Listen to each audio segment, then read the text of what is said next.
안녕하세요. 오늘은 도마복음 13편에 관해서 말씀을 나누겠습니다.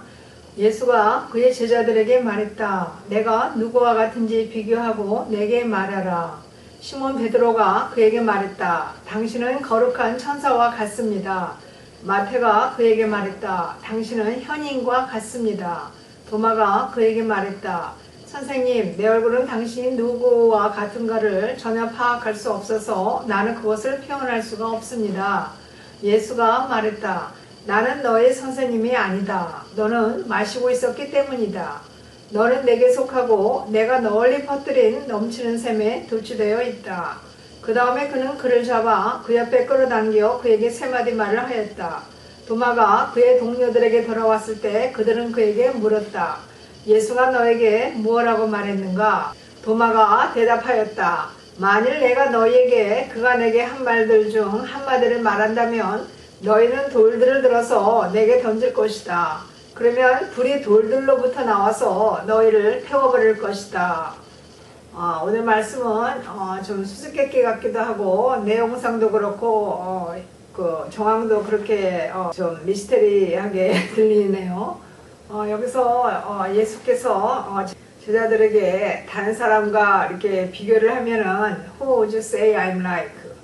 내가 누구와 비슷하게 보이느냐 이렇게 물어보신 거죠. 그랬더니 그 시몬 베드로가 이렇게 말했습니다. You are like a just angel. 당신은 천사와 같습니다. 이렇게 말을 했죠. 그러니까 마태가 뭐라고 그러냐면은 You are like a wise philosopher. 그러니까 현인, 철학자와 같이 보입니다. 이렇게 대답을 했죠. 그런데 도마는 뭐라고 대답을 했냐면은 I'm completely unable to say whom you are like. 저는 선생님이 누구와 같은지 도저히 표현할 수가 없습니다. 이렇게 대답을 한 거죠. 그런데 이 도마복음 13편을 보면은 그 다른 도마복음에 있는 그런 그 내용과는 좀 다르죠. 기존에 있는 공간복음에 있는 것처럼 어떤 그 정황이 자세히 나와 있습니다. 어록만으로 되어 있는 그것과는 달리 예수께서 제자들과 함께 이렇게 그 행동하시고 반응하시고 이런 정황이 좀 비교적 살세히 기술이 되어 있습니다. 여기서 우리가 느낄 수 있는 것은 도마의 대답이 주님의 마음에 드신 것 같습니다. 그래서 주님께서 나는 너의 선생님이 아니다. 너는 마시고 있었기 때문이다. 너는 내게 속하고 내가 널리 퍼뜨린 넘치는 샘에 도취되어 있다. 그리고 이제 주님께서 도마만을 옆으로 이제 끌어당겨서 도마에게만 귓속말로 하신 것 같습니다. 근데 우선 베드로의 대답은 천사와 같다 이렇게 대답을 했죠. 시편 8편에 보면은 이런 기절이 나옵니다.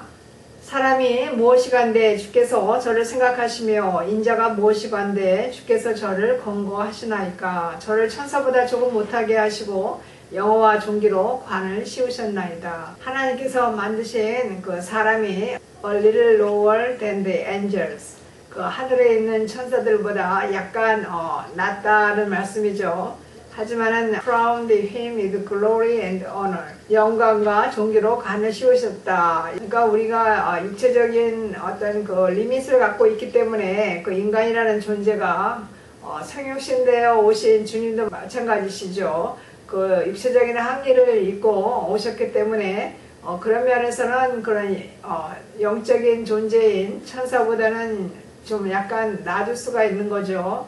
하지만은 그 근본적으로 하나님의 형상으로 우리 인간을 지으셨기 때문에 우리가 또한 그 만물을 다스리는 그런 권세를 주셨기 때문에 그 인간의 존재적인 밸류, 가치가 천사보다 낮다고는 할 수 없는 것이죠. 그런데 주님이 거룩한 천사와 같다 베드로가 말을 한 거죠. 예수님은 근본 하나님과 본체시죠. 천사는 하나님을 수종드는 그 섬기는 직무를 맡은 영적인 존재이기 때문에 주님을 천사로 비교하는 그런 베드로의 대답은 적합하지가 않은 것이죠.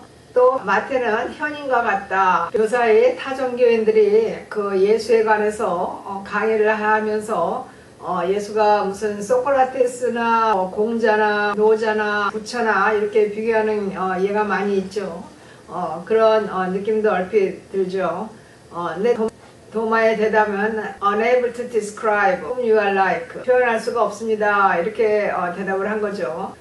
고린도후서에 보면은 이 세상 신이 믿지 않은 자들의 마음을 혼미하게 해서 그리스도의 영광의 복음의 광채가 비치지 못하게 함이니 그리스도는 하나님의 형상이라, 이런 말씀이 나와 있습니다. 이 세상의 신, the God of this age, 그러니까 Prince of this world, 그러니까 이 세상의 임금이다, 이렇게도 표현이 됐죠. 이것은 그 세상의 영, 사단 마귀를 말하는 것입니다. 이 사단 마귀가 blinded the minds of unbelievers, 그 믿지 않은 사람들의 마음을 blinded, 깜깜하게 만들었다, 이것입니다. 그래서 우리가 영적인 소경이라고 표현하죠. 그래서 they cannot see the light of the gospel of the glory of Christ. 영광의 가스펠, 그러니까 영광의 복음이죠. 하나님의 복음은 하나님의 영광을 드러내는 것입니다. 그런 영광을 드러내는 그런 빛이 예수님에게 있는 것이죠. 그래서 그리스도의 영광의 복음의 광채다, 이렇게 표현을 했습니다. 근데 크라이스트는 who is the image of God, 하나님의 형상이시다. 그래서 어두운 데서 빛이 비치라 말씀하셨던 하나님께서 Let light shine out of darkness, 예수 그리스도의 얼굴에 있는 하나님의 영광을 아는 빛을 우리 마음에 비추셨느니라. The light of the knowledge of the glory of God in the face of Christ. 예수님의 얼굴에는 glory of God, 하나님의 영광, knowledge of the glory of God, 하나님의 영광을 아는 그러한 빛이 예수님의 얼굴에 있으신 거죠. 근데 그 빛이 어떻게 합니까? His light shine in our heart. 우리의 마음을 비추시는 겁니다. 우리가 주님을 아는 것은, 주님을 믿는 것은 주님의 얼굴에 있는 하나님의 영광의 빛을 우리가 보게 되는 것이요, 또한 그 빛이 우리에게 비춰지는 것이다, 이런 말씀이 되는 것이죠. 그래서 도마가 이 빛을 느꼈다고 생각이 되는 거죠. 그러니 도마로서는 표현할 수가 없는 것이죠. 하나님의 그 영광의 빛을 도마가 이 당시에 느꼈다고 생각이 됩니다. 여러 제자들이 예수님과 함께 동행하면서 말씀을 배우고 들으면서 또 같이 행동하면서 다니는데, 어떤 때는 또 정답을 얘기하기도 하고, 어떤 때는 명답을 얘기하기도 하고, 또 어떤 때는 오답을 얘기하기도 하죠. 근데 여기서는 이제 도마가 정답을 얘기했던 것 같습니다. 그런 도마로서는 주님에 대해서 표현할 수가 없는 것이 너무 당연한 것이죠. 그랬을 때 주님께서 도마에게 이렇게 말씀하셨죠. 나는 너의 선생님이 아니다. 너는 마시고 있었기 때문이다. 너는 내게 속하고 내가 널리 퍼뜨리는 넘치는 샘에 도취되어 있다. 너의 선생님이 아니다. 이렇게 말씀하신 걸 보니까 뭔가 주님께서는 도마의 대답을 들으시고 선생님과 제자와의 관계보다는 좀 업그레이드된 그러한 뜻으로 말씀을 하신 것 같습니다. 주님께서는 이런 말씀을 하셨죠. 너희는 내가 명하는 대로 하면 곧 나의 친구라. 이제부터는 너희를 종이라 하지 아니하리니 종은 주인이 하는 것을 알지 못하지만 너희를 친구라 하였다. 내가 내 아버지께 들은 것을 다 너희에게 알게 하였다. 이런 말씀을 하셨습니다. 그러니까 주님께서는 평상시에 제자들에게 아버지께 들은 것, 하늘에 있는 그 비밀의 말씀을, 천국의 비유도 있었죠. 씨 뿌리는 자의 비유, 감추인 보화의 비유, 여러 가지 비유를 주님께서 말씀하셨는데, 이러한 것을 제자들이 바로 깨닫고 좋은 정답과 이렇게 명답을 얘기할 때는 주님께서 친구다, 이렇게 불러주신다는 그런 말씀을 하셨습니다. 너희는 내가 명하는 대로 행하면 나의 친구다, 이렇게 말씀을 하신 거죠. 네, 여기서 보니까 주님께서는 도마가 샘에 취해 있다, 이렇게 표현을 하셨죠. 너는 취했다. You've drunk. You've become intoxicated by the bubbling spring I've measured out. 그러니까 그 버블이라는 것은 막 거품이 일어나는 거죠. 그러니까 거품이 막 이렇게 넘친다는 것은 이제 그 거품이 일어나도록, 그러니까 샘이 넘치는 상태를 말하는 거죠. 주님께서 나누어 주신 그런 버블링 스프링, 그 넘치는 샘에 네가 intoxicated, 네가 취해 있기 때문이다, 이렇게 표현하셨습니다. 잠언에 보니까 지혜 있는 자의 교훈은 생명의 샘이니 사망의 그늘에서 벗어나게 하느니라, 이런 기록이 되어 있습니다. The teaching of the wise is a fountain of life, turning a man from the snares of death. Fountain of life, 생명의 샘이다. 생명의 spring, fountain, well 다 같은 뜻이죠. Water of life 다 같은 말이죠. 지혜 있는 자의 기운은 우리에게 영생을 가져다주는 가르침이 하나님의 말씀을 의미하는 것이죠. 또 주님께서 유명한 말씀을 하셨죠. 내가 주는 물을 마시는 자는 영원히 목마르지 아니하리니 내가 주는 물은 그 속에서 영생하도록 솟아나는 샘물이 되리라. Spring of water welling up to eternal life. 우리가 주님께서 주시는 물을 마시면은 우리 속에서 영생토록 솟아나는 그런 샘물이 넘쳐나게 된다. 이 말씀을 하신 거죠. 결국 주님께서 주시는 건 생명수죠. 이것은 요한계시록에 나오는 하나님과 어린 양의 보좌로부터 흘러나오는 The water of life, 생명수와 같은 뜻이 되는 것이죠. 그러면 주님께서 주시는 그 영생수, 생명의 물은 어떻게 우리에게 주어진 것입니까? 이것은 한마디로 요한복음에서 예수께서 설명하셨듯이 내가 진실로 너에게 이르노니 인자의 살을 먹지 않고 인자의 피를 마시지 아니하면 너희 속에 생명이 없느니라. 이 말씀에 나타나 있습니다. 그래서 the flesh of the Son of Man and the blood of the Son of Man, 그러니까 인자의 살과 인자의 피를 우리가 먹고 마셔야 된다. 이 말씀이죠. 그것이 없으면 우리에게 You have no life in you. 우리 안에 생명이 없다. 이 말씀을 하신 겁니다. 그러면 여기서 주님의 살, 주님의 피, 이것은 영생과 직결이 되는 것이죠. 그래서 주님께서는 내 살을 먹고 내 피를 마시는 자는 영생을 가졌고 마지막 날 내가 그를 다시 살린다. 이 말씀을 하셨습니다. Whoever eats my flesh and drinks my blood has eternal life. 영생을 우리가 가지게 되는 거죠. And I will raise him up at the last day. 마지막 날에 우리는 부활의 생명을, 우리가 생명의 부활을 갖게 되는 것이죠. 결국은 주님께서 십자가에서 흘리신 그 보혈의 피를 말미암아서 그 피로 인해서 우리에게는 영생이 주어진 것입니다. 이것을 볼 때 그 당시에 도마의 영적 상태가 상당히 좋았던 것이죠.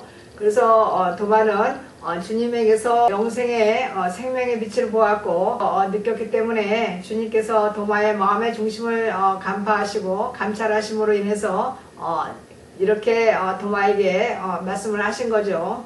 너는 내게 속하고 내가 널리 퍼뜨린 넘치는 샘에 도취되어 있다. 네가 그래서 이 순간은 도마가 주님이 보시기에 주님의 영원한 생명의 빛, 생명의 말씀, 생명수에 충만히 젖어 있다. 이렇게 주님께서 영적으로 느끼신 거죠. 그래서 예수께서 도마를 끌어당겨서 그에게 말씀을 하셨죠. 세 마디 말씀을 하셨습니다. 그때 동료들이 도마에게 물어봤죠. 무엇라고 주님께서 말씀했는가? 이거 도마가 하는 말이 너에게 내가 한 말들 중 한마디 말하면 너희는 돌들을 들어 내게 던질 것이다. 그러면 불이 돌들로부터 나와서 너희를 태워버릴 것이다. 라는 그런 상징적인 그런 의미심장한 대답을 하죠. 저는 주님께서 이 당시 도마에게 하신 말씀이 세 가지 말씀을 하셨다고 하는데 요한복음에 있는 전체적인 내용을 생각해 볼 때 그 세 가지가 이것이라고 생각이 됩니다. 첫째는 주님께서 도마에게 장차 이제 고난을 받으시고 십자가에서 돌아가실 것을 말씀하셨을 것입니다. 그리고 또한 제자들이 그 상황에서 다 주님을 배신하고 따라갈 거라는 그런 말씀을 하셨을 겁니다. 그리고 또한 세 번째는 내가 다시 부활해서 내가 다시 너에게로 온다. 이 말씀을 하셨을 것 같습니다. 이 말씀은 우리가 맨 처음에 도마복음에서 도마의 코바디스가 있었죠. 주의 어디로 가시나이까 했을 때 주께서 내가 처소를 예비하러 간다. 너희를 위하여 처소를 예비하러 가는데 내가 다시 너희를 데리러 오겠다. 이렇게 말씀하시니까 도마가 주께서 어디로 가는지 알지 못하는데 우리가 어떻게 갈 수 있겠습니까? 이런 물음을 물었었죠. 주님께서 제자들에게 십자가에 돌아가심과 또한 그 부활을 말씀하셨을 때 베드로가 이해를 못하고 Never Lord, this shall never happen to you.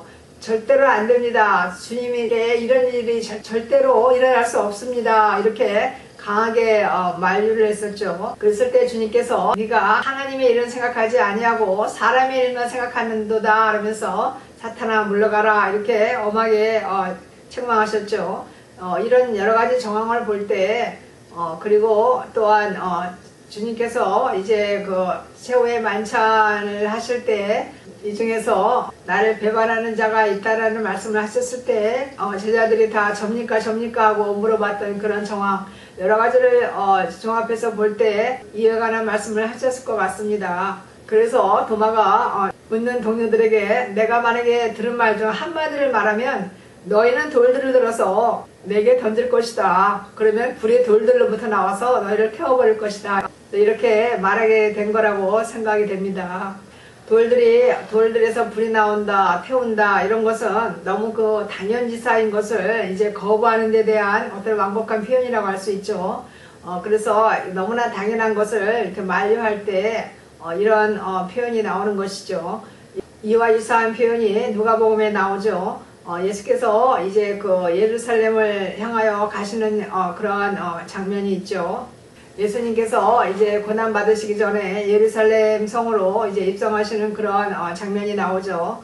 그랬을 때 제자들을 보내셔서 나귀 새끼 2마리를 이제 풀어서 끌고 오라고 이렇게 분부를 하시는 것, 또한 예수께서 나귀 새끼를 타시고 예루살렘 성에 들어가셨을 때 사람들이 이제 걸었을 길을 펴면서 주의 이름으로 오시는 왕이여 하늘에는 평하여 가장 높은 곳에 영광이로다 이렇게 환영하고 대대적인 그런 축제의 그런 분위기가 기술되어 있죠. 근데 어떤 마가복음 강의하시는 분은 이 장면을 설명하시기를 내가 쓰면은 주는 것이다 뭐 이런 식으로 해서 뭐 예수의 권위를 나타냈다는 등 뭐 이렇게 엉뚱한 표현을 엉뚱한 해석을 하시는데 이 예수께서 나귀 새끼를 타시게 된 거는 BC 518년에 스가랴 선지자가 예수께서 예루살렘에 입성하는 것을 예언한 내용을 예수께서 그것을 참고하셔서 그것을 몸소 행동으로 성취하신 것이죠.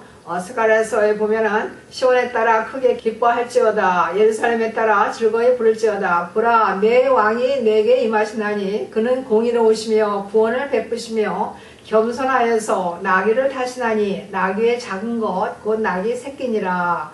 이 말씀이 스가랴서에 이미 예언이 되어 있습니다. 모든 구약에 있는 그 내용과 또한 구약의 예언서는 다 주님의 오심을 예언하는 것입니다. 그렇기 때문에 주님께서 자신의 그 정체성이 메시아적인 셀프 아이덴티티가 확실하셨기 때문에 구약의 내용을 아시는 주님께서 이것을 몸소 실행에 옮기신 겁니다. 그리고 이 군중들이 이제 찬송을 했죠. 찬송하리로다 주의 이름으로 오시는 왕이요 하늘에는 평하여 가장 높은 곳에는 영광이로다. 호산나는 오 주여 구원하소서 이런 뜻이죠. 어떤 또 이 마가복음 강의하시는 분이 마치 그 군중들이 그냥 대수롭지 않게 여기도 저기도 뭐 호산나라는 게 있는 말인데 그냥 그중 하나를 했다는 식으로 그렇게 설명을 하시는데 그렇게 넘어가서는 안 되는 것입니다. 왜냐하면은 이것은 메시아로 오신 주님께만 반드시 해당이 되는 찬양이고 또한 드려져야 되는 것입니다. 호산나 다윗의 자손이라 이렇게 노래를 한 것은 그 오랜 세월 그 하나님의 언약이죠. 다윗 왕조를 통해서 메시아의 탄생을 이스라엘 사람들이 기다리고 있었으므로 저들이 예수 그리스도를 보고 주님의 그 메시아성 왕권을 말하자면 그것을 드러내고 선포한 그런 노래가 되는 것이죠. 그래서 주님으로서는 십자가의 그 고난과 그 길을 홀로 걸어가실 것을 다 이미 아시고 거기에 대한 사명을 완전히 자각하고 있으셨죠. 그래서 겟세마네 동산에서 땀방울이 핏방울이 되도록 그렇게 홀로 치열한 기도를 하신 주님께서 한편으로는 그런 인간적인 고뇌도 물론 있으셨겠지만 또한 한편으로는 몸소 그런 모든 그 인류의 구원의 문, 영원한 영생의 문이 되실 것을 생각하고 상당히 그러한 기쁨도 있으셨던 겁니다. 그래서 우리는 주님을 생각할 때 주님의 인성과 신성을 동시에 다 생각을 해야 되는 것이죠. 그래서 군중들이 찬송하리다 주의 이름으로 오시는 왕이요 이렇게 주님을 높이고 찬양했을 때 주님께서도 저들의 찬양을 들으시고 하나님께 같이 찬양을 올리는 그러한 심정이셨을 것이며, 또한 그 자신의 사명을 목전에 앞두고 있는 그런 메시아적인 사명을 감당하는 주님으로서는 상당히 고무적이었을 겁니다. 또한 이 마가복음 강의자께서는 주님께서 이렇게 십자가만 목전에 앞두고 혼자 홀로 고독하고 외롭고 슬픈 상황에서 사람들이 눈치도 없게 동떨어지게 멋대로 찬양을 불렀다, 이렇게 표현을 하시고, 마치 주님의 그 마음을 혼자 헤아리는 것처럼 그렇게 설명을 하시는데, 이것은 그 주님의 인간적인 면만 생각하기 때문이고, 주님의 그 메시아성에 대한 그 전혀 자각과 이해가 없기 때문에, 즉 영적으로 블라인드 된 거죠. 하나님의 영광의 복음을 아는 그 빛이 이런 분의 마음속에는 비춰지지 않기 때문에, 그냥 그렇게 깜깜하기 때문에 이렇게 인간적인 차원에서 그런 이해를 하게 되는 겁니다.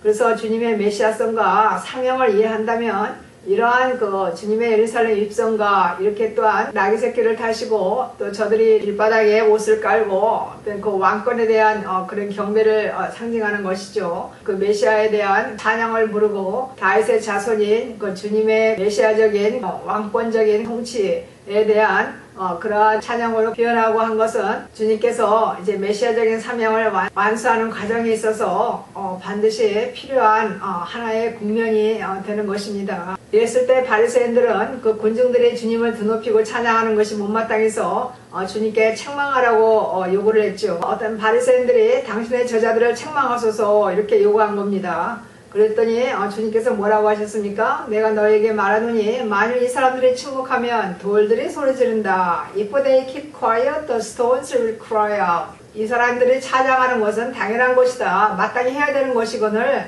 어찌 알지 못하고 그렇게 내게 표현을 하느냐. 네 말이 타당치가 않다, 네 말을 거두어라, 이런 뜻이, 완곡한 이런 뜻이 되는 것이죠. 오늘 이 도마복음 13편과 아주 그 또한 비슷한 그러한 내용이 마태복음에 나옵니다.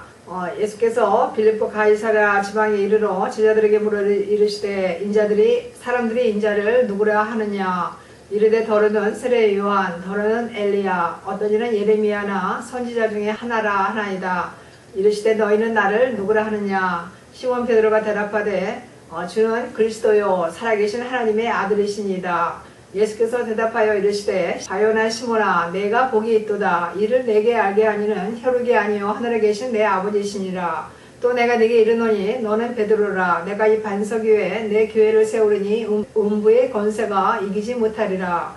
내가 천국 열쇠를 네게 주리니 네가 땅에서 무엇이든지 매면 하늘에서도 매일 것이요 땅에서 무엇이든지 풀면 하늘에서도 풀리라 하고, 제자들에게 경고하사 자기가 그리스도인 것을 아무에게도 이르지 말라 하시니라. 여기서 이 말씀이 분명히 증거하는 바, 주님께서는 자신의 그 메시아성, 즉 그리스도성에 대해서 확실히 알고 계셨고, 시몬 베드로의 그 고백을 통해서 그것을 확실히 증거하신 것입니다. 그런데 도월 선생의 마가복음 강의를 들어보면은 주님께서 내가 그리스도다 직접 말씀 안 하시고 이렇게 시몬 베드로가 얘기한 것을 통해서 간접적으로 시사했기 때문에 인정치 않는 식으로 말씀하시는데, 그것은 한마디로 사실 왜곡이고 언어 도단이고 어불성설인 것입니다.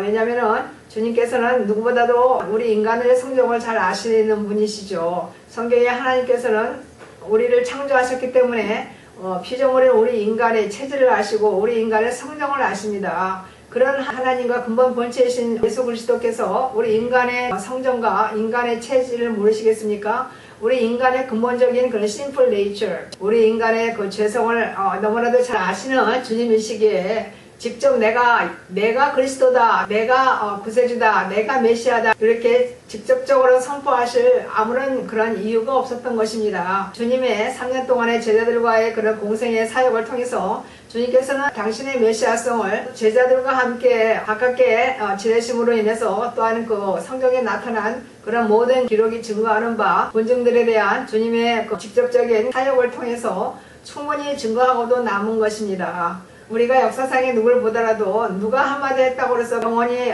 그것이 보존되고 존속되는 그런 가치가 있는 것이 아니죠. 그렇기 때문에 주님께서는 충분히 그리스도성과 메시아성을 증거하시고 또한 스스로 선포하신 것입니다. 주님의 사역을 통해서 주님의 제자와의 관계를 통해서 주님께서 충분히 증거하신 것입니다. 그러므로 우리가 성경은 살아있는 주님의 말씀이시고 성경은 생명이 있는 주님의 말씀이시기 때문에 우리가 성경을 통해서 주님의 그 정체성, 주님의 그리스도성, 주님의 메시아성을 충분히 우리가 성령 안에서 성령의 감동으로 우리가 느끼고 우리가 믿음으로 그것을 받아들이고 우리가 확신할 수 있는 것이죠.